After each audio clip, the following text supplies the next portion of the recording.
Selamat malam semuanya. Sampai berjumpa kembali di acara Bincang-Bincang Online. Untuk hari ini bonus episode kita akan bahas mengenai tips dilirik rekruter saat melamar kerja. Cuma untuk reminder aja sih, kita tuh udah ada beberapa episode sebelumnya yang teman-teman juga bisa nonton, ada di IGTV. Untuk episode pertama kita sempat bahas mengenai kiat-kiat psikotes. Jadi sebenarnya ada hubungannya dengan apa yang kita bahas hari ini. Terus di episode kedua kita udah sempat bahas tentang grieving juga. Jadi gimana caranya untuk mengatasi rasa kehilangan. Di episode ketiga kita udah bahas juga tentang investasi khususnya untuk pemula. Lalu di episode keempat kita juga udah bahas tentang nikah di masa pandemi. Jadi untuk teman-teman yang memang ada rencana untuk nikah di dalam waktu dekat di masa pandemi ini, bisa nonton yang di episode keempat. Lalu di episode kelima tuh kita udah bahas mengenai comfort zone. Ini konteksnya ada konteks pekerjaan dan juga dalam konteks hubungan atau relationship. Jadi teman-teman bisa nonton juga. Lalu episode keenam ada juga nih tentang kesehatan mental, gimana cara orang tua untuk menjaga kesehatan mental anak saat belajar di rumah. Nah, hari ini kita akan bahas untuk tipsnya ya, tips untuk ya terkait dengan melamar pekerjaan sih, karena kan seperti yang teman-teman tahu, untuk saat ini tuh dari segi pekerjaan itu nggak banyak lowongan pekerjaan gitu. Beberapa perusahaan itu masih freeze hiring, jadi nggak secara masif untuk proses hiringnya. Jadi teman-teman tuh harus memang menonjol banget supaya kalian bisa dapat kerjaan, khususnya untuk teman-teman yang fresh graduate ya, yang saat ini mungkin masih nyari-nyari pekerjaan. Sebenarnya tips-tips yang akan gue bagiin hari ini lebih ke praktikal sih. Ini tuh berdasarkan pengalaman gue ketika menjadi kandidat dan juga ketika gue punya pengalaman sebagai recruiter. Jadi ini akan sharing-sharing sedikit aja. Oke, yang pertama kita akan bahas ke persiapan dulu. Jadi kalau misalkan sebelum teman-teman ketemu recruiter kan pasti kan harus melamar pekerjaan dulu ya. Dan sebelum melamar pekerjaan pasti kalian harus punya profil dulu. Profil atau CV lah, atau kita biasanya dengarnya namanya kurikulum vitae. Nah, jadi sebelum kalian mulai melamar pekerjaan gitu, boleh sih kalau misalkan mau search pekerjaannya dulu apa sih yang lagi dibuka saat ini, boleh. Tapi sebelum itu mendingan siapin dulu CV-nya. Jadi begitu CV-nya udah jadi, lamarannya ada atau posisinya ada, lowongannya, kalian tinggal ngelamar gitu. Nah, yang pertama adalah pembuatan CV dulu gitu ya. Ini sharing aja sih. Kalau di zamannya gue dulu, pembuatan CV itu sangat simple. Jadi kita cuma tinggal menggunakan Microsoft Word, terus kalian nulisin aja riwayat hidup kalian di sana, jadi. Tapi kalau dilihat di zaman-zaman sekarang nih, udah kemajuan teknologi, untuk CV tuh udah variatif banget. Jadi kalau misalkan gue lagi baca CV kandidat aja tuh udah berwarna-warni, desainnya bermacam-macam, dan kalian tuh udah punya banyak banget opsi untuk pembuatan CV gitu. Setahu gue tuh CV karena bisa dibuat secara online. Ada beberapa vendor gitu yang bisa kalian coba lihat atau contek lah untuk template CV-nya. Kalian tinggal itu tuh, jadi kalian tinggal buka websitenya, kalian tinggal ketik data diri kalian, terus kalian ketik enter atau submit di akhir, tuh CV kalian langsung keluar gitu. Itu juga bisa digunakan sih, cuma balik lagi ke kebutuhan ya. Jangan sampai ketika kalian punya atau lihat template CV tertentu terus langsung, wah ini lucu nih, terus main download aja gitu. Kalian harus sesuaikan juga untuk CV-nya, cocok nggak dengan desainnya, warnanya, dengan pekerjaan yang kalian lamar gitu ya, atau cocok nggak dengan kepribadian kalian. Karena ya memang sih cuma CV doang, tapi itu bisa menggambarkan banyak hal sebenarnya. Oke, untuk pembuatan CV tadi ya, untuk source-nya kalian mau lihat template-nya kayak apa, bisa googling aja, itu udah banyak banget. Ya, yang sekarang mau gue sampaikan adalah yang pertama dulu. Kadang suka ada yang nanya, kalau mau bikin CV itu dalam bahasa apa bagusnya? Kalau yang normalnya sih pasti bahasa Indonesia ya, untuk penulisan CV. Tapi kalau misalkan kalian melamar pekerjaan itu di perusahaannya yang multinasional atau misalkan perusahaan asing terutama, gunakanlah bahasa Inggris. Nah, cuma ketika menggunakan bahasa Inggris pun dilihat. Jadi kalau gue sendiri secara pribadi gak menyarankan kalau teman-teman itu sistemnya yang nyontek CV-nya temennya gitu. Maksudnya pinjam CV temannya terus tinggal isinya aja kalian ganti. Menurut gue, karena CV ini lebih sifatnya kan personal tentang diri kalian, lebih baik nyontek template boleh, tapi isi tulis sendiri lah gitu. Karena antisipasi, jangan sampai typo, atau jangan sampai kalian udah ngedit nih nama kalian, tapi biodata di dalamnya isinya data teman kalian, kan gak lucu gitu ya. Nah, jadi untuk penggunaan bahasa Indonesia atau bahasa Inggris itu opsinya terserah kalian, dikembalikan lagi dengan pekerjaan ataupun perusahaan yang akan kalian lamar. seperti itu. Kalau mau siapin dua-duanya juga lebih bagus malah. Jadi kalau misalkan kalian pede dengan bahasa Inggris kalian, kirim aja dalam bahasa Inggris, itu bagus kok. Jadi salah satu poin plus lah kalau kalian ngelamar pekerjaan gitu. Nah, terus yang berikutnya adalah yang penting dalam CV itulah kontennya atau isi dari CV-nya. CV itu kan kurikulum vitae, dan kalau kalian lihat terjemahannya dalam bahasa Indonesia tuh dibilangnya riwayat hidup. Nah, ketika kita ngomongin masalah riwayat hidup, bukan berarti semua kisah kehidupan kalian tuh kalian tulis di CV. Mohon maaf ya. Curhat-curhatan masa lalu itu jangan ditulis di CV. Jadi bener-bener konten dalam CV itu adalah yang menggambarkan pribadi kalian, yang tentunya cocok ketika kalian mau mempresentasikan diri kalian kepada rekruter atau kepada perusahaan. Karena ini tuh CV tuh salah satu hal yang menurut gue sendiri tuh penting. Sebelum kalian punya kesempatan ketemu rekruter, pasti rekruter akan milih dari CV kalian dulu gitu kan. Jadi usahain tuh CV kalian tuh yang seefektif dan semaksimal mungkin pokoknya. Nah, jadi kalian harus pilih-pilih juga nih konten-konten apa yang perlu kalian masukin ke dalam CV. Ini gue ada share beberapa aja ya konten gue yang menurut gue konten utama yang biasanya kami sebagai rekruter itu akan lihat dari CV kalian. Yang pertama pastinya adalah biodata. Jadi biodata itu data-data utama yang kami perlu tahu tentang kalian. Jadi kalian tuh tuliskan nama lengkap. Kalau misalkan punya gelar, boleh ditulis gelarnya. Misalkan gelarnya panjang banget gitu ya. Siapa, misalkan kayak nama gue gitu, Gloria Stefani Guna, udah namanya aja udah 3 kata. Terus kalian tambahin lagi misalkan gelarnya, kayak gue misal MPSI, psikolog gitu, silahkan dituliskan. Jadi dari nama pun orang tuh udah tahu, oh iya, orang ini tamatan apa ya, itu boleh. Tapi kalau kalian gak mau nulis pun gak masalah. Kalau misalkan cuma mau nulis hanya nama lengkap toh, it's okay gitu, karena kan nanti di bagian bawah-bawahnya ada info lain yang menjelaskan tentang latar belakang pendidikan kalian gitu. Nah, jadi biasanya tuh kalau biodata yang penting itu nama lengkap, terus nama panggilan itu juga boleh. Jadi kan biar kayak rekruter gitu, kayak gue misalkan ketika nelfon kandidat gitu ya, misalkan nama gue kan Gloria, misal gue bisa panggil Ria gitu, tulis aja. Jadi nanti pas kita call kalian itu langsung kita panggil halo Mbak Ria gitu biasanya gitu.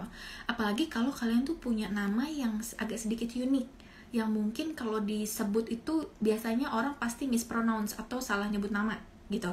Itu better kalian memang tulis nama panggilan kalian siapa. Jadi maksudnya memudahkan juga ketika nanti rekruter tuh manggil kalian, nyebut nama kalian. Terus yang berikutnya adalah tempat tanggal lahir. Jangan lupa ya, kalian lahir di mana, tanggal berapa, tanggal, bulan, tahun pastinya. Jangan kebiasaan cuma nulisnya tanggal sama bulan, tahunnya kelupaan gitu, jangan sampai. Lalu alamat. Nah, kalau alamat kalian bisa tulis 2 opsi. Misalkan nih kayak gue aslinya kan gue di Bogor, rumah Bogor gitu. Cuma mungkin ketika kerja di Jakarta gue sempat ngekos di Jakarta. Nah, jadi gue bisa tulis 2 alamat. Alamat rumah sama alamat domisili. Alamat rumah itu adalah memang rumah gue ataupun bisa disesuaikan dengan KTP, tapi alamat domisili misalkan kayak gue ngekos di daerah mana, itu juga penting. Terutama untuk teman-teman tuh yang ngelamar pekerjaannya tuh, kalau kalian misalkan open gitu ya untuk penempatan kerja seluruh Indonesia deh, nggak masalah, itu ditulis aja. Jadi misalkan nih gue sebenarnya aslinya misal orang Jogja gitu, tapi saat ini domisilinya gue di Jakarta. Kalau kalian cuma tulis alamat Jogja dan pada saat kalian melamar pekerjaan tuh sebenarnya penempatannya di Jakarta, itu ketika rekruter ngeliat CV kalian tuh kalian pasti udah nomor 2 kan. Karena apa? Secara jarak kalian tuh jauh, padahal sebenarnya realnya kalian tuh kondisinya lagi di Jakarta gitu ya. Jadi makanya alamat itu harus ditulis kalau bisa dua-duanya, alamat tempat tinggal kalian atau rumah kalian, dan juga tempat tinggal saat ini atau domisili gitu. Jadi kayak misalkan yang tadi gue bilang, ngelamarnya kerjaan di Jakarta dan posisinya memang kalian lagi ngekos di Jakarta, tulis aja domisilinya di Jakarta. Jadi ketika rekruter ngeliat, oh iya nih dia masih bisa karena domisilinya di Jakarta gitu. Lalu yang gak kalah penting itu email dan nomor HP. Kalau sekarang itu kan sebenarnya lagi sistemnya serba digital. Jadi kalau kalian lupa menuliskan alamat email pun, tapi kalian melamarnya lewat email, itu masih kebantu. Karena kami sebagai rekruter tahu, oh ya nih dia kirim dari alamat email ini loh gitu.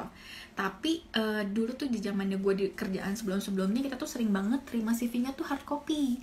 Jadi udah hard copy, terus mungkin dia lupa untuk cantumin alamat email. Dan yang lebih parah lagi, lupa cantumin nomor handphone gitu ya. Jadi gue balikin lagi aja ke kalian. Kalian ngelamar pekerjaan, lupa tulis email, lupa tulis nomor handphone. Kira-kira gue rekruter kontak kalian tuh caranya gimana gitu sih.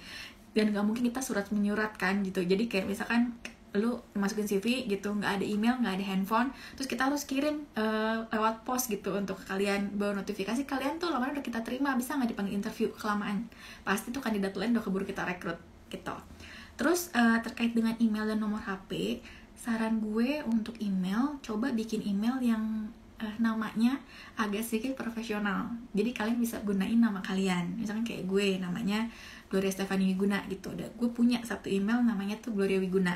Tapi zaman kan gue tuh zaman dulu gitu kan, zaman SMP SMA mungkin punya email yang kalau sekarang tuh kayaknya kalau disebut agak-agak alay gimana gitu. Nah itu jangan dipakai, saran gue. Itu gimana ya? Menurunkan inilah penilaian rekruter ke kalian. Jadi better pakai nama gitu ya. Nah gimana nih kalau misalkan namanya tuh nama yang banyak banget orang yang namanya sama dengan kalian, pakai kode aja. Misalkan kayak misalkan namanya gue nih, namanya Gloria misal banyak gitu. Gue tulis aja misalkan Gloria 01 atau pakai angka Gloria, misalkan tahun lahir gue 1988, itu masih oke.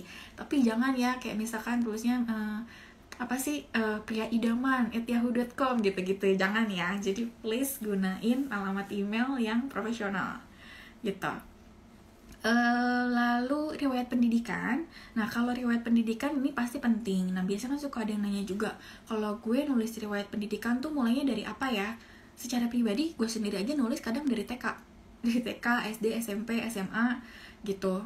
S1, kalau misalnya ada S2 juga ditulis, atau kalau teman-teman D3 juga ditulis gitu. It's okay, tulis aja. Tapi biasanya tuh yang perlu ditulis cuma kayak kalian di mana sekolahnya, lokasi kotanya di mana, tahun lulusnya tahun berapa. Jadi misalkan setiap grade sekolah itu kan ada range-nya ya, kalian masuk tahun berapa, lulus tahun berapa. Nah kalau kalian cuma nulis tahun akhir, tahun lulusnya juga itu nggak masalah, kecuali misalkan kalian ada jeda. Contoh misalkan kalian tuh ngambil SMA, dan setelah SMA tuh kalian nggak langsung lanjut kuliah gitu. Nah itu kalian boleh tuh tulisnya range tahunnya. Jadi biar kita tuh sebagai rekruter tahu sebenarnya tuh teman-teman tuh ada jeda loh di saat setelah SMA ke kuliah gitu. Jadi kalau misalkan gini, kalian tuh harusnya lulusnya misalkan tahun 2010 gitu SMA-nya. Nah terus kalian tulisnya cuma 2010 SMA, itu tahun kelulusan kalian. Terus pas di kuliahnya sebenarnya kalian kuliah tuh cuma 4 tahun, tapi kalian itu nulisnya cuma 2015 S1 gitu. Nah yang pasti pertama ditangkap oleh rekruter adalah kalian tuh kuliah 5 tahun, padahal mungkin kalian tuh jeda setahun. Nah jadi kalau saran gue, kalau misalkan punya yang jedanya kayak begitu, mendingan range waktu. Jadi misalkan kalian itu berarti 2007 sampai dengan 2010 SMA, lalu misalkan 2011 sampai dengan 2015 itu S1. Nah jadi biar kami sebagai rekruter tuh langsung tahu, oh ya kalian tuh kuliahnya 4 tahun gitu. Itu ya maksudnya biar clear. Lalu untuk riwayat pekerja, oh ya yang pendidikan jangan lupa kalau ada IPK-nya dituliskan ya teman-teman. IPK jurusan itu juga harus ditulis. Jangan cuma nulis kampusnya doang. Misalkan kalian anak UI gitu, Universitas Indonesia, tapi jurusannya nggak ditulis gitu. Tulis selengkapnya. Karena semakin lengkap gini, semakin lengkap CV kalian itu semakin memudahkan kalian sendiri dan kami juga sebagai rekruter untuk melihat profil kalian. Karena jujur aja sebagai rekruter itu kita ketika terima CV itu dalam 1 hari itu bisa ribuan, dan kita nggak mungkin menghabiskan satu waktu full 1 hari itu hanya untuk screening CV gitu ya. Jadi biasanya tuh yang idealnya CV itu ya 1-2 halaman lah. Bahkan kalau kalian tadi kayak gue bilang, template-template di Google tuh ada yang kayak cuma 1 halaman doang tapi itu udah lengkap. Nah itu lebih baik. Jadi biar begitu kita ngeliat CV kalian, kita biasanya rekruter itu waktu cuma gak lebih dari 1 menit untuk ngeliat CV. Jadi pastiin semua CV kalian itu singkat, padat, jelas gitu. Jadi jangan sampai ketika ngeliat tuh udah panjang banget ya CV-nya terus nggak jelas gitu. Wah itu kedrop nanti, sayang banget ya. Padahal mungkin kalian kompeten sebenarnya di pekerjaannya gitu. Nah untuk lanjutnya riwayat pekerjaan, ini penting juga untuk teman-teman terutama yang pro hire atau yang memang sudah punya pengalaman kerja. Jadi silakan teman-teman tuliskan udah punya pengalaman kerjanya itu di mana aja, dan balik lagi tahunnya juga mungkin bisa dituliskan. Tahun berapa kalian punya pengalaman, terus berapa lama kira-kira kerjanya, posisinya apa, itu juga penting. Kalau terkait tugas tanggung jawab, secara general kalian mau tuliskan sedikit boleh, tapi kalau misalkan begitu kalian bikin tuh CV-nya jadinya banyak banget, kayak baca naskah, itu mendingan menurut gue dibikin lebih singkat. Jadi cukup cuma nama jabatan, tempat kerja, sama tahun, itu cukup gitu. karena selebihnya biarkanlah itu saat interview kita gali ya. Terus berikutnya, kalau yang fresh graduate gimana? It's okay. Untuk yang fresh graduate, riwayat pekerjaan itu bisa kalian skip. Tapi kalau kalian punya pengalaman, misalkan freelance, magang, jadi asisten dosen, cantumin aja. Walaupun secara pekerjaan kan itu sifatnya yang lebih ke apa ya? Bukan honorer juga sih, cuma kan kayak part-timer gitu, yang belum full-timer, it's okay. Tulis aja. Gitu. Karena itu membantu juga untuk kami ngelihat bahwa teman-teman tuh udah punya pengalaman kerja at least, bukan yang cuma kuliah doang. Oke, pengalaman organisasi juga boleh ya teman-teman kalau mau dituliskan di CV gitu. Misalkan dulu pernah jadi ketua OSIS pas SMA, atau pada saat kuliah mungkin pernah jadi ketua UKM, kegiatan mahasiswa, itu juga boleh dituliskan aja. Lalu berikutnya adalah terkait dengan sertifikasi atau kursus yang pernah kalian ikuti itu. Untuk pekerjaan-pekerjaan yang sifatnya kayak misalkan teman-teman IT ya, itu kan biasanya tuh mereka ngambil sertifikasi tuh, either itu mereka bayar sendiri ataupun dari perusahaan. Nah itu boleh kalian tuliskan, kalian pernah ngambilnya kursus apa aja gitu, ditulis aja semuanya gitu. Cuma balik lagi sih sebenarnya kalau secara gue ya, misalkan tulislah hal-hal yang menurut kalian itu ada hubungannya dengan pekerjaan yang kalian lamar. Karena kan kita mau lihat juga nih sebenarnya nih backgroundnya kalian tuh kayak apa dari CV itu. Jadi kalau misalkan kalian tuh emang demen banget untuk belajar, seneng banget ikut seminar atau ikut kursus, ya boleh dicantumin semuanya. Tapi kalau saran gue ya balik lagi kayak tadi ya, kalau cuma 1-2 halaman yang kita butuhin, jangan kalian tulis semuanya atau yang tidak berhubungan sama sekali. Misalkan kalian ikut kursusnya adalah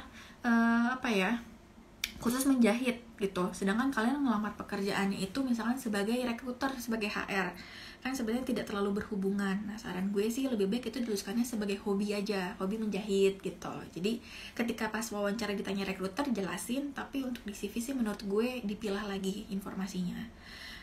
Terus yang gak kalah penting, foto. Usahain ketika teman-teman nampilin foto di CV tuh foto terbaru. Nah kalau foto kan sekarang tuh zamannya udah berubah ya. Dulu tuh kalau mungkin zaman-zamannya gue pas pertama kerja tuh, foto tuh harus yang foto studio yang rapi banget gitu ya, yang cewek pakai blazer, yang cowok pakai dasi sama pakai jas. Nah kalau sekarang sih sudah cukup berubah zamannya, dan apalagi kalau teman-teman yang tertarik di industri digital, itu bahkan mereka tidak terlalu mengharuskan untuk berpakaian seformal itu. Dan jadi misalnya teman-teman pakai kemeja juga sebenarnya udah cukup. Nah cuma diperhatiin fotonya, sekali lagi profesional, jangan sampai tuh kalian naruh foto itu fotonya tuh yang kayak mukanya cuma kelihatan sampingnya doang gitu, atau yang selfie gitu dari atas cuma kelihatan mukanya segini doang, atau bahkan dari bawah yang mukanya kelihatan gede banget gitu. Yang wajar aja kalian kayak lagi bikin pas foto, tapi bajunya yang nggak perlu formal itu. Dan usahakan juga kalau bisa latar belakangnya itu warnanya polos. Mau warna selain putih it's okay, tapi usahain belakangnya polos. Kecuali beberapa perusahaan yang mewajibkan kalian dengan kriteria tertentu. Contohnya misalkan ketika mereka ada lowongan kerjanya, mereka bilang misalkan kayak CV yang seformal mungkin, nah itu harus formal. Termasuk pas foto kalian juga kalian harus bikinnya yang formal gitu ya. Jadi sesuaikan lagi dengan perusahaannya ketika kalian memang mau melamar gitu. Atau kalau mau yang bikinnya, daripada bikinnya yang modifikasi banyak macam, satu macam aja tapi itu seprofesional mungkin gitu. Kalau teman-teman yang sekarang dengerin ada pertanyaan seputar pembuatan CV atau persiapan untuk ketemu recruiter, boleh diketik aja di kolom komen ya, nanti biar bisa gue jawab juga. Nah sekarang konten lainnya apa sih yang gak kalah penting yang untuk ada di CV? Terkait dengan tinggi badan dan berat badan. Sebenarnya terkait tinggi badan dan berat badan ini tuh nggak yang hal umum ya untuk dicantumkan di CV sebetulnya. Tapi kalau kalian melamar pekerjaan yang sifatnya memang yang pertama dilihat pasti adalah fisik, contohnya pramugara. Terus misalkan untuk frontliner, itu kan pasti kan yang dilihat kan fisik dulu. Nah, ada baiknya selain pas foto, teman-teman juga mencantumkan tinggi badan dan berat badan kalian yang aktual. Jadi jangan sampai tuh kalian kayak tinggi badan gitu. Kalau tinggi badan sih oke lah ya, maksudnya kan orang makin lama tuh tingginya makin nambah gitu kan. Ya kalau di usia tertentu udah gak mungkin nambah sih.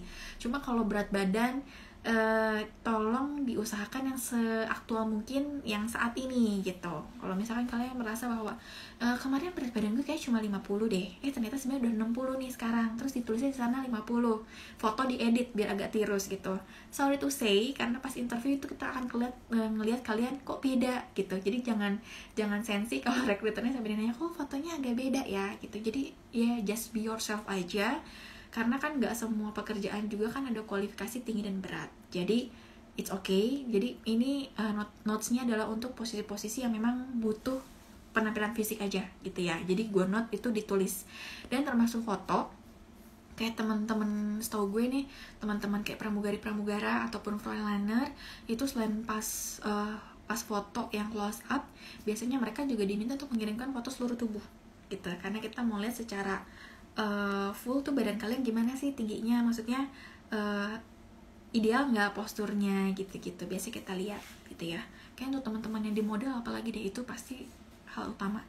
Oke, selanjutnya adalah surat lamaran. Nah, untuk surat lamaran itu boleh dibikin, karena dengan adanya surat lamaran itu juga kita bisa notice sebenarnya teman-teman itu mau melamar untuk posisi apa. Karena untuk surat lamaran itu biasanya kan kalian menunjukkan untuk pihak HR ya, atau misalkan di posisi lamaran tertentu biasanya kan ada tuh lamaran silahkan dikirimkan kepada, nah kalian tulislah di surat lamaran itu sesuai dengan informasi yang kalian dapat dari iklannya. Nah, cuma yang perlu diperhatikan ketika kalian ngirim surat lamaran, apalagi kalau kalian tuh sifatnya ngeblas informasinya atau CV kalian, jangan kirim itu di di kolom tuh kalau email. Kalau kalian ngirimnya dalam jumlah banyak, silahkan tulisnya di BCC supaya kami nggak tahu kalian tuh udah ngirim kemana aja. Walaupun secara ideal dan seprofesionalnya lebih baik kalian mengirimkan satu persatu. Kalau untuk CV, misalkan kalian ngirim ke 5 perusahaan, lebih baik kalian mengirim 5 kali emailnya, itu aman dan itu lebih profesional dibandingkan kalian cuma ngirim satu email yang ditujukannya ke banyak perusahaan gitu. Jadi dari kami juga, dari recruiter nangkapnya, wah ini orang kan cuma coba-coba doang gitu, walaupun memang kalian coba-coba sih, cuma at least lebih baik mendingan itu ya, emailnya satu persatu aja gitu. Terus jangan lupa untuk di surat lamaran ini perhatiin ini tuh ditujukannya ke siapa. Karena pernah ada pengalaman gue dapet CV itu kayaknya tuh anak ini tuh bikinnya satu CV untuk semua gitu loh, dan mungkin yang dia hanya ganti tuh hanya tuh yang di bagian atas kepada yang terhormat kan biasanya gitu. Dia lupa ganti nama perusahaannya dan itu dikirim ke tempat gue kerja, dan itu pas kita lihat wah berarti nih anak nih ngelamar juga nih ke tempat-tempat yang lain gitu. Jadi mendingan kalau misalnya kalian memang mau pakai surat lamaran, boleh bikin yang sifatnya general yang nggak perlu menyebutkan nama perusahaannya, misalnya yang terhormat kepada bapak ibu HRD di tempat, itu juga boleh. Dan untuk di body suratnya, surat lamaran tuh boleh juga kalian tuliskan. Jadi kayak pekerjaan yang kalian minati tuh apa sih gitu. Misalnya kalian tertariknya misal sebagai admin, ya tulis aja di situ admin gitu. Atau emang kalau kalian terbuka untuk segala macam posisi, tulis aja gitu. Saya melamar untuk posisi yang memang cocok dengan kualifikasi saya, itu juga boleh di surat lamaran dituliskan. Oke, berikutnya adalah terkait dengan hobi. Ini yang konten yang gue sebutkan setelah ini adalah yang sifatnya opsional ya. Jadi kalian boleh tuliskan, boleh enggak juga. Karena kalau misalnya teman-teman yang kayak tadi kursusnya udah banyak banget, tambahin hobi malah makin banyak gitu. Tapi kalau mau dituliskan juga silahkan. Pokoknya semua informasi kita akan baca, kita cuma punya waktu tuh kurang lebih 1 menit untuk mereview CV kalian. Jadi ketika kalian bikin CV, kalian boleh tuh nyuruh teman kalian baca, coba deh lu baca, lu butuh ke teman ya, lu butuh waktu berapa lama nih untuk memahami CV gue gitu. Itu bisa membantu. Hobi juga boleh dituliskan, hobinya apa, apalagi kalau misalkan hobi kalian terkait dengan pekerjaan ya, boleh dituliskan. Lalu keterampilan yang dimiliki, nah kayak tadi gue bilang, untuk template-template yang sekarang itu ada di Google, itu biasanya udah lengkap, termasuk hobi juga ada. Nah itu silahkan kalian isi juga. Terus keterampilan yang dimiliki itu malah sekarang keren ya, kalau gue lihat dibandingkan dengan zaman gue dulu. Jadi kayak keterampilan kalian tuh, kalian bisa kayak ngisi kuesioner gitu-gitu, kalian isi nih, nanti tuh muncul poinnya gitu, kayak semi kuesioner gitu sih, dan muncul kayak oh ternyata kemampuan gue misalkan terkait Excel gini loh, kemampuan gue terkait ini gini loh kalau ada. Tapi kalau yang sifatnya harus manual kalian isi sendiri juga nggak masalah. Misalkan biasanya kan kita pakainya skornya bintang ada 5 gitu ya. Misalnya nih kemampuan gue misalkan keterampilan, bisa gue bilang bahasa Inggris gue nih, gue PD-nya mungkin skornya 3,5, tulis aja di 3,5. Jadi kan bintangnya harusnya 3,5 gitu. Terus kalau misalkan dari gue sih menyarankan keterampilan kalau bisa itu yang skornya tuh 3 ke atas. Jangan sampai kalian nulis keterampilan tuh yang skornya tuh rendah. Itu ngapain? Gitu ya. Tapi nggak apa-apa kalau mau jujur sih, nggak apa-apa ditulis aja. Gitu. Ini ketika datang interview kita perlu bawa lagi nggak? Nih Putri nggak ada yang ngasih tahu Putri mau kemana ya. Jadi sebenarnya balik lagi Put, kalau misalkan perusahaannya yang sistemnya udah paperless atau eco-friendly, itu biasanya kalian cukup kirim CV itu via email, atau kalian isi kan biasanya beberapa perusahaan kan punya portal karir tersendiri yang kalian tuh bisa isi formulirnya tuh secara online. Nah, biasanya sih di beberapa perusahaan yang kayak tadi aku bilang, kalau yang memang eco-friendly, biasanya mereka nggak akan minta kalian untuk bawa dokumen lagi. Tapi bisa jadi juga memang ada yang tetap minta. Nah, saran dari gue sih sebenarnya kalau misalkan kalian ada panggilan untuk interview, ditanya lagi aja, nggak masalah. Misalkan rekruternya lupa untuk kasih tahu ada dokumen yang perlu dibawa gitu, kalian tanya, Pak, Bu, saya perlu bawa apa nih ketika interview? Itu juga boleh. Jadi biar kalian well prepare. Karena ya balik lagi, ada beberapa perusahaan yang setengah eco-friendly, setengah paperless gitu. Ya paperless berarti masih ada juga yang pakai paper gitu ya. Itu tuh ketika kalian gak bawa dokumen sama sekali, mereka nanya, loh kok gak dibawa dokumennya gitu. Jadi kalau mau prepare, dibawa aja. Minta gak diminta, dibawa. Jadi seenggaknya kalaupun ternyata rekruter lupa ngasih tahu, kalian pun lupa nanya, kalian udah siapin dokumennya gitu ya. Itu untuk jawabannya. Terus kita lanjut lagi terkait dengan prestasi. Nah, kalau teman-teman punya prestasi tertentu nih ketika pekerjaan sebelumnya, apalagi kalau biasanya teman-teman yang di sales ya, posisinya sales marketing, itu biasanya mereka tuh bisa cantumin tuh, oh ya nih saya waktu itu masuk 3 besar sebagai penjual tertinggi se-Indonesia tahun sekian. Tuliskan, karena itu akan menambah poin plus bagi kalian. Gitu. Tapi prestasinya ini yang memang beneran dapet ya, jangan maksudnya mengada-ngada gitu. Karena pasti nanti kalau kalian tulis prestasinya itu, dari rekruternya pasti akan minta, ada nggak bukti sertifikatnya, piagamnya, atau misalkan fotonya ketika kalian memang dapet prestasi tersebut gitu. Jadi apa yang kalian tulis CV itu harus bisa kalian pertanggungjawabkan. Terus terkait strength and weakness, beberapa opsi di Google juga ada yang nulis kayak strength-nya kalian apa, weakness-nya kalian apa, tuliskan gitu. Kalau kalian nggak tahu nih strength weakness gue apa ya gitu, boleh nanya ke teman, nanya ke orang tua, nanya ke keluarga juga boleh gitu. Lalu untuk zamannya gue ya, itu karena kita masih kirim-kiriman email, kadang tuh CV tulis tangan gitu kan. Ada tuh surat lamaran harus tanda tangan gitu kan, tanda tangan basah gitu. Kalau sekarang kita zamannya udah maju, udah digital, kalian bisa tanda tangan secara online gitu. Dan perlu dilihat juga nih teman-teman, balik lagi memang ke perusahaannya ya. Ada beberapa perusahaan gitu yang punya aliran bahwa CV atau dokumen apapun yang dikirimkan harus dalam bentuk tulisan tangan, itu ada.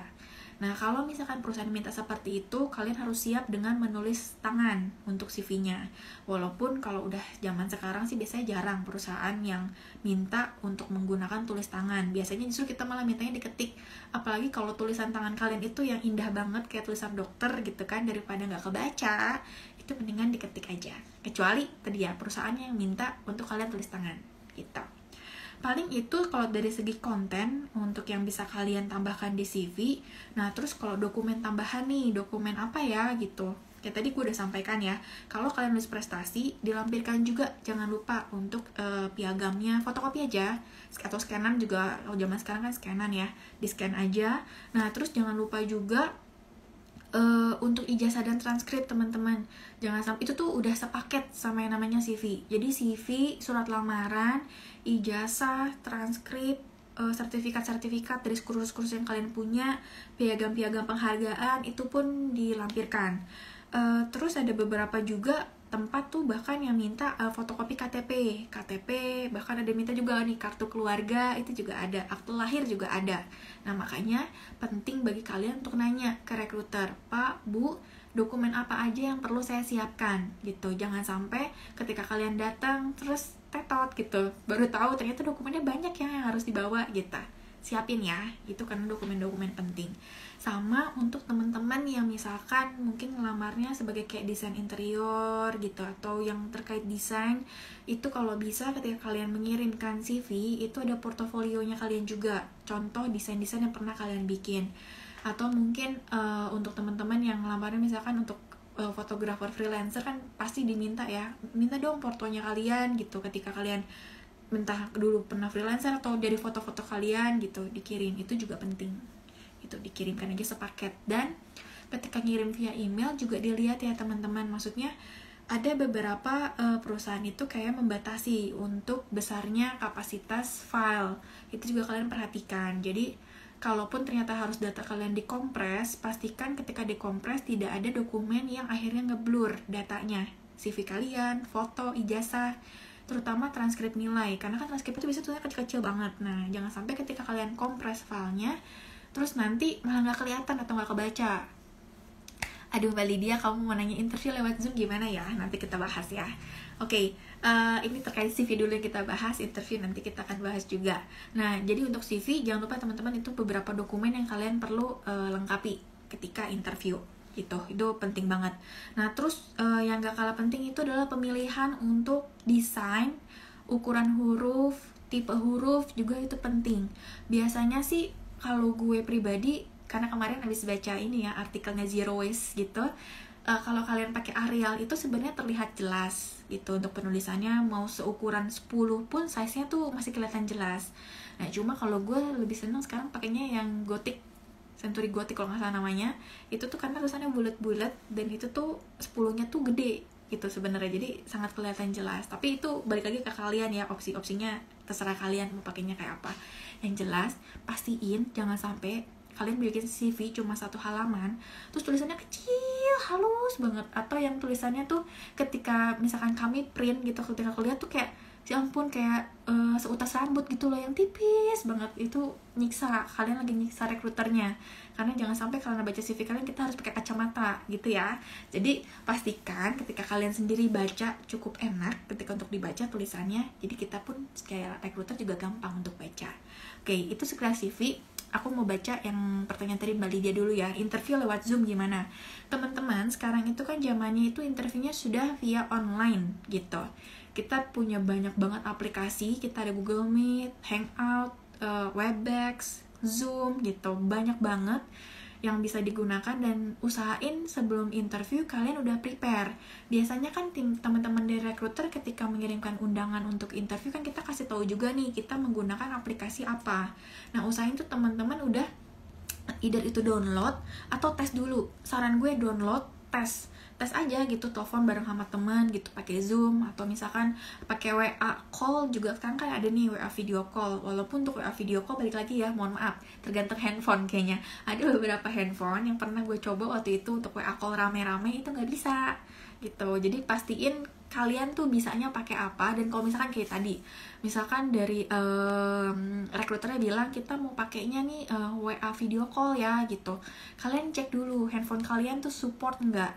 Terus kalau tadi misalkan harus pakai Zoom meeting, kalian trial pakai Zoom, tes sama teman kalian, foto gue kelihatan jelas nggak, suara gue kelihatan jelas nggak gitu. Jadi jangan sampai tuh di detik-detik menit-menit awal tuh kita kayak harus teknikal dulu gitu, maksudnya kayak aduh Bu Pak maaf nih saya nggak kedengeran suaranya, atau bahkan rekruternya gitu kita suka bilang Mas Mbak ini kok suaranya nggak kedengeran ya gitu. Jadi pastiin kalian udah pernah menggunakan aplikasi apapun itu yang digunakan untuk meeting, jadi kalian well prepare gitu ya.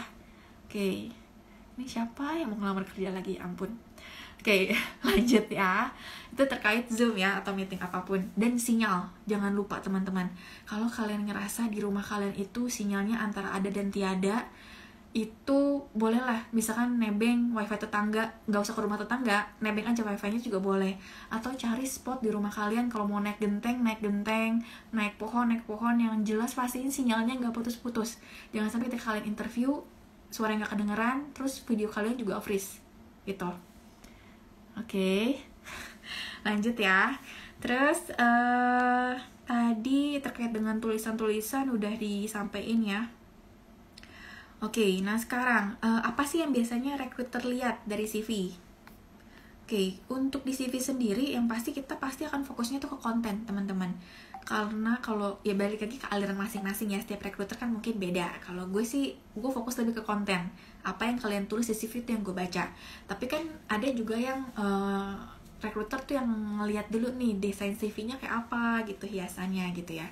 Kalau dari gue pribadi sih itu nomor 2 bagi gue ya. Tapi nggak tahu kalau recruiter lain. Nomor 1 gue pasti perhatiin konten. Apa yang kalian tulis itu yang akan gue baca. Dan ya kayak tadi gue bilang, apa yang kalian tulis pastikan bisa dipertanggungjawabkan. Jangan sampai apa yang kalian tulis tuh kalian nggak tahu, dan pas kalian ada momen interview ditanya kalian nggak bisa jawab. Padahal itu CV kalian sendiri ya. Jadi makanya tadi gue bilang kalau CV mau copy paste dari teman boleh, tapi baca lagi sebelum dikirim gitu. Jangan konyol. Oke, lalu kesalahan yang suka muncul ketika kita baca CV itu apa sih? CV nggak update. Contoh, misalkan tuh teman-teman tuh saat ini kerjanya sebenarnya udah di perusahaan lain, tapi mungkin karena nggak ada waktu untuk ngedit CV gitu kan, ngirimlah CV yang mungkin punyanya tahun kemarin, dan itu tuh secara datanya aja pekerjaannya kalian tuh masih tercatat di perusahaan lama. Itu tuh kan nggak update sama sekali. Jadi menurut gue tuh kalau kalian memang udah positif mau ngelamar kerja di tempat lain, CV update gitu. Lalu yang kedua, yang tadi ya terkait dengan email, nomor telepon atau handphone dicantumkan. Email yang tadi profesional, kalau bisa pakai nama, jangan pakai aku imut@yahoo.com gitu, jangan ya gitu, karena ini konteksnya kalian nyari kerja, please. Terus kalau nomor handphone, usahain kalau misalkan gini, kalian tuh nomor handphone sama nomor WhatsApp-nya beda, boleh ditulis keduanya. Jadi ketika misalkan nih dari recruiter nelfon kalian ke nomor yang satu dan ternyata nomornya nggak aktif gitu ya, atau lagi nggak tersambung, nah kita recruiter tuh masih punya opsi untuk nomor yang kedua untuk WhatsApp gitu. Ya balik lagi ya, tergantung rekruternya. Jadi ada juga rekruter yang setelah nelfon gak diangkat, kita WhatsApp gitu, kita WhatsApp minta waktunya, karena kan mungkin teman-teman masih kerja dan kami kan nelfon kalian juga di saat jam kerja gitu. Biasanya kita janjian by WhatsApp, bisa diteleponnya jam berapa ya gitu. Jadi habis itu kita bisa call kalian untuk nawarin pekerjaan, follow up CV. Jadi jangan sampai kalian udah ngelamar terus teleponnya nggak keangkat, nggak punya WhatsApp di nomornya, wah itu peluang kalian tuh udah hilang dengan sendirinya, kan sayang ya. Udah ngelamar kerja, butuh kerja, begitu dihubungin nggak bisa dikontak gitu. Oke. Terus ini gue cuma mau sampein beberapa hal juga yang perlu kalian aware. Kalau ngelamar kerja itu kan sekarang banyak opsinya, banyak juga job portalnya. Kalian tuh bisa menggunakan portal karir masing-masing perusahaan, itu lebih bagus. Karena itu jelas CV kalian itu masuknya ke perusahaan itu. Atau kalian juga bisa join ke job portal lain. Contohnya kan kayak sekarang tuh kita punya LinkedIn, kita punya Jobstreet gitu. Nah kalau Jobstreet kan sepanjang sepengetahuan gue ya, udah lama juga nih gak buka. Itu kan kalian tinggal masukin data diri, ngetik di sana, terus kalian attach CV dan surat lamaran. Yang kayak tadi gue bilang, kalau kalian attach di Jobstreet, biasanya tuh mereka ada email reminder. Biasanya misalkan setelah 6 bulan kalian gak pernah masuk ke Jobstreet lagi, biasanya dia akan ada remind by email untuk kalian update CV gitu. Silahkan, itu adalah momen untuk diupdate. Perkara emang nyari kerja atau enggak ya bodo amat ya lah ya, yang penting update dulu, karena ya siapa tahu ada pengalaman ataupun kesempatan lebih baik kan, why not gitu. Tapi tidak menyarankan untuk kalian buru-buru pindah kalau masih pandemi gini gitu ya.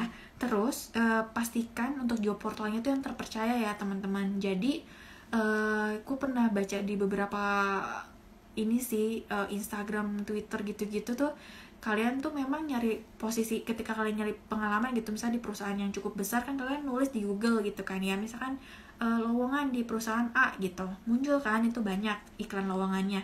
Pilihlah job portal yang memang terpercaya, kayak tadi gue sebut LinkedIn, Jobstreet, walaupun gue nggak dibayar untuk promosiin mereka, tapi itu udah terpercaya gitu. Jangan kalian tuh ngelamar di websitenya atau job portalnya abal-abal, karena banyak juga teman-teman tuh yang akhirnya ketipunya karena ketika mereka ngelamar dipanggil itu tuh macam-macam modusnya. Ada yang disuruh bayar dulu gitu supaya bisa diinterview, ada juga yang kalian dikirim undangan terus ke lokasi interviewnya tuh jauh di luar kota, terus kalian disuruh minta untuk beli kalau nggak salah tiket pesawat sama tiket hotel ke biro tertentu gitu-gitu. Itu tolong kalian perhatiin ya, karena sepengetahuan gue nggak pernah ada perusahaan yang minta duit di awal apalagi untuk proses rekrutmen gitu. Jadi hati-hati dengan undangan-undangan kerja. Dan yang sebenarnya menurut gue salah satu antisipasi yang bisa kalian lakukan ketika kalian blast lamaran kalian itu ke banyak perusahaan, jangan males untuk mencatat sebenarnya kalian itu udah mengirimkan lamaran ini ke perusahaan mana aja dan untuk posisi apa. Karena ada beberapa kejadian konyol juga yang pernah gue alami gitu. Mungkin si kandidat ini ngelamarnya ke banyak tempat ya. Jadi begitu gue telepon tuh biasanya mereka nanya, "Mbak, saya ngelamar untuk posisi apa ya di sana?" gitu. Hah? Gitu. Jangan sampai first impressionnya kalian tuh jelek di mata recruiter. Jadi saran gue, ketika kalian memang ngelamar cukup banyak pekerjaan, catatlah gitu. Misalkan perusahaan A ngelamarnya untuk posisinya apa. Malah kalau yang lebih bagus lagi, kalian tuh bisa tulis juga kapan sih kalian kirim email atau melamar, misalkan lewat portal itu tadi ya, misalnya Jobstreet atau misalkan Kaliber atau LinkedIn, kapan kalian apply-nya. Jadi kalian bisa tahu nih, misalkan gue ngirim lamaran nih dari 15 Agustus gitu, bulan lalu. Sampai sekarang nih gue nggak dipanggil-panggil ya. Ya udah, kalau kayak gitu mah tinggalin aja. Mungkin memang kalian tuh nggak cocok dengan posisi yang kalian lamar di perusahaan tersebut, makanya kalian nggak dipanggil gitu. Gitu aja sih sebenarnya terkait dengan job portal ya. Terus kalau misalkan kalian diminta untuk isi data diri, isi yang lengkap. Beberapa kali tuh gue ketemu juga kandidat itu ngelamar tapi kayak misalkan di Jobstreet-nya aja datanya nggak lengkap. Lu bayangin, pengalaman kerja nggak ditulis ya kan, cuma nulisnya tuh bener-bener data diri sama alamat. Ya kali kita mau lihat kalian pendidikannya apa, terus kayak pengalaman kerja di mana, dari mana gitu. CV juga nggak ada yang di attach gitu. Balik lagi ya teman-teman, kalau memang kalian niat cari kerja, tolong seniat itu juga untuk mengisi data diri gitu. Jangan sampai data diri yang diisi asal-asalan juga, apalagi yang nggak cukup informatif gitu. Karena sebelum kalian bisa dapat kerja, data kalian yang ada di job portal dan juga CV kalian tuh yang nomor 1. Jadi kayak ibaratnya nih, misalkan kelulusan kalian atau untuk kemungkinan peluang kalian untuk diterima kerja itu 10-20% itu dari CV kalian dan dari profil kalian. Yang punya LinkedIn, punya Jobstreet, update kalau memang lagi nyari kerja. Kalau kalian nggak update, ya gimana kita jadi yang punya gimana kami sebagai recruiter tuh mau nyamperin kalian kalau data kalian aja nggak update gitu ya. Terus cari tahu dulu tugas dan tanggung jawab dari setiap posisi yang akan kalian lamar. Jangan karena mungkin lagi kondisi pandemi nih, gue gak ada pemasukan sama sekali gitu kan, setiap ada iklan lowongan kerja yang di Jobstreet atau di LinkedIn, di Kaliber gitu, kalian klik lamar semuanya. Jangan gitu, karena kalau misalkan sampai kalian justru dipanggil untuk posisi yang kalian gak mau, terus kalian di tengah jalan ketika proses seleksinya bahkan udah sampai deal nih, nego salary, terus tiba-tiba kalian gak jadi join, nanti kalian bakal di blacklist kan, sayang gitu. Jadi usahain kalau misalkan udah komit dengan pekerjaan tersebut yang mau kalian lamar, barulah dilamar. Kalau misalkan yang ada nih di iklan lowongannya ternyata informasinya gak cukup detail, punya Google kan, tanyalah Mbak Google, dia tuh semuanya serba tahu ya. Jadi selalu persiapin diri kalian. Terus dicek juga kualifikasinya, kalian tuh cocok atau enggak gitu. Maksudnya gini, misalkan yang dicari itu minimum pengalaman 2 tahun dan di posisi yang sama, kalian nggak punya pengalaman di situ, dan di iklan lowongannya juga nggak ada tulisan misalkan fresh graduate welcome to apply gitu. Nah kan berarti kan dicari kan yang pengalaman 2 tahun. Nah kalau kalian fresh graduate ya nggak usah ngelamar, ngapain boro-boro CV kalian dilihat. Itu kalau kadang di job portal tertentu langsung kalian tuh ke-remove dengan sendirinya di lamaran karena nggak sesuai dengan kualifikasi gitu. Jadi jangan sampai bilang perusahaan PHP-in kalian karena kalian yang memang cari harapan sendiri gitu. Nah, lalu berikutnya penempatan. Beberapa iklan lowongan itu kan sudah ada informasinya nih. Misalkan placementnya di area sini. Pastiin kalian entah di surat lamaran ditulis misalkan saya tertarik untuk domisili di mana, penempatan itu boleh juga ditulis, atau ketika interview juga boleh disampaikan. Misalkan kan biasanya kan recruiter kami nanya gitu ya, kalian bersedia nggak penempatan seluruh Indonesia? Kalau nggak bersedia, ngomong gitu. Jangan sampai bilangnya bersedia, nyampe rumah ketemu keluarga, orang tua, pasangan gitu, terus dibilang ya nggak usah lah, ngapain jauh-jauh kerjanya, sayang ya waktunya, dan sayang juga kalian tuh udah PHP-in kita juga sebagai rekruter sebenarnya. Jadi pastiin kalau kalian tahu nih memang kalian tuh pengen untuk kerjanya tuh misalkan di luar rumah kalian, maksudnya di luar daerah kalian lah gitu, pasti udah tanya dulu ke keluarga. Jadi ketika interview kalian udah firm, kalian bisa dilanjutkan gitu. Oke, berikutnya kalau tentang expect salary, ya balik lagi ya, kalau misalkan teman-teman fresh graduate kan kadang yang bingung sih biasanya fresh graduate, karena mereka tuh nggak punya bottom levelnya ketika ditanya sama recruiter kamu mau digaji berapa gitu. Sebenarnya jawaban yang muncul itu umumnya adalah terserah perusahaan aja deh gitu ya. Cuma sebenarnya ada baiknya tuh kalian udah nyebutin angkanya di awal, karena kita juga harus make sure yang kalian harapkan itu masih dalam kriteria atau kategori yang bisa kami proses atau enggak gitu. Jadi kalau misalkan teman-teman yang fresh graduate bingung nih, gue mau minta gaji berapa ya gitu, maksudnya ya kan nggak tahu gitu kan. Kalau kalian mau cari di Google tuh Google udah ada loh, kalian tinggal masukin aja nih misalkan range salary untuk posisi kerja sebagai ini berapa, itu muncul. Jadi sebenarnya kalian tuh nggak buta-buta banget lah, cuma jangan ngelunjak juga. Misalkan di Google gitu cuma gajinya sekian, pas kalian ditanya sama interviewer 2 kalinya atau 3 kalinya, mohon maaf, balik lagi dilihat dulu kapasitas kalian sejauh apa mampunya. Apalagi kalau fresh graduate sih menurut gue itu akan sangat bijaknya kalau kalian juga berkaca dulu gitu. Jangan sampai over lah minta gajinya, karena balik lagi ya, gaji menyesuaikan juga dengan beratnya pekerjaan lo guys, jadi hati-hati gitu. Terus itu aja sih paling tips and trick dari gue ketika kalian mau ngelamar pekerjaan. Yang tadi ya CV penting, profile penting. Jadi yang sekarang nih teman-teman mau ngelamar kerja, LinkedIn-nya nggak aktif, aktifin please. Oh kalian bilang, aduh gue pengen nyari kerja nih tapi kok nggak dapet ya. Semua job portal yang kalian punya aktifin, update. Kalau kalian nggak aktifin, nggak kalian update, ya gimana rekruter mau nyari kalian? Apalagi kalian juga bingung, gue mau ngelamar kemana nih, kok misalkan yang ada di iklan-iklan kok sekarang cuma dikit ya posisinya ya maklum lagi pandemi. Memang kan tadi gue sampein juga banyak perusahaan tuh yang lagi freeze hiring, jadi memang kita lebih selektif lagi dalam melihat kandidat. Nah karena kita lebih selektif, makanya gue udah kasih tips ya gimana caranya supaya dari CV kalian pun kalian udah bisa menarik perhatian rekruter gitu. Tipsnya untuk interview, karena kan tadi jangan lupa kalaupun kalian interviewnya online di rumah, perhatikan penampilan ya. Maksudnya penampilan tuh dalam arti pakaian. Kalau misalnya kalian lagi ngelamar kerja jangan pakai baju kayak gue nih, bolong-bolong ya. Jangan, pakailah kemeja yang rapi dan sopan. Dan walaupun interview itu kan yang kelihatan close up ya, cuma dari sinilah perut ke atas gitu atau dada ke atas gitu. Tapi bawahan juga diperhatikan.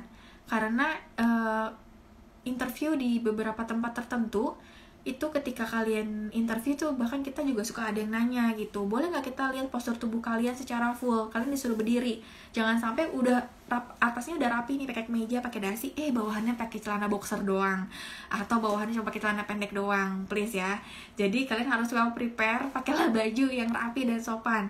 Jadi ketika di suatu waktu kalian pas interview diminta, coba dong kamu berdiri gitu, kita mau lihat postur tubuh kamu, kalian tuh siap gitu. Jangan sampai bilang, mbak, pak, bu, maaf saya izin dulu ya mau pakai celana. Itu konyol di saat interview ya guys gitu.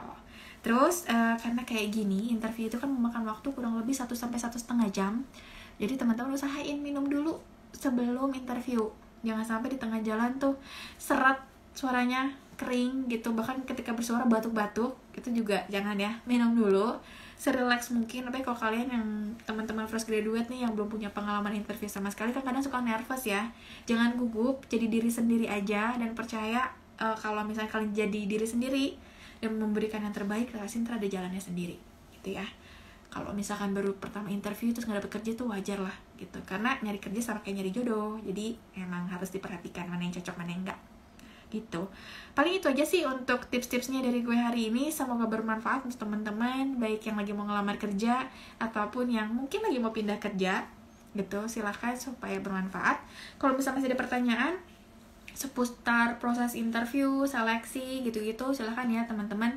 Boleh banget komen aja, boleh komen di IGTV karena abis ini akan gue save di IGTV.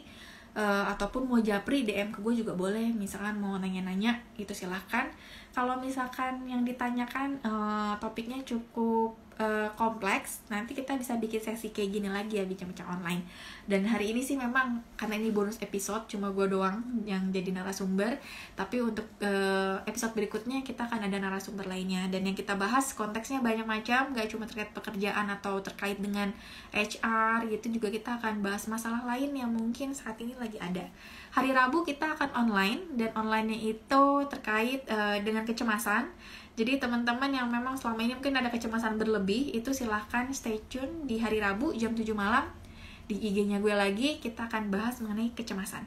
Apa efeknya bagi tubuh kalian, gitu ya. Untuk topik-topik lain boleh dilihat IGTV juga. Semoga bermanfaat. Sampai ketemu lagi di hari Rabu. Thank you yang udah nonton ya. Bye-bye.